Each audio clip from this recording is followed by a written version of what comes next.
сабқатҳо дар доираи рӯзи сеюми мусобиқаи кушоди ҷоми ҷаҳон оид ба мушзанӣ ба хотира қаҳрамони меҳнати социалистӣ Фармон Салмонов ҷараён доранд. Мушзанбонуи тоҷик Миҷгона Самадова тавонист рохати марҳилаи ниманиҳоиро ба даст орад.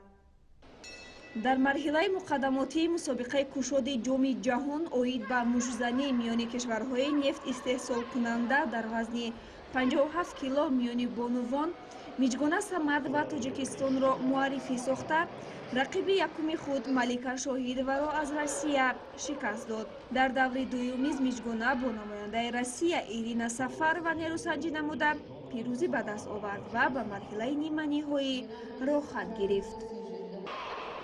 намояндаи дигари Тоҷикистон Шоира Зулқайнарова дар категорияи вазни 60 кило майдондорӣ карда, дар даври якум бар мушзанбонуи округи автономии Ханты-Мансийский Федератсияи Россия Анастасия Гаражанцева зафар ёфт.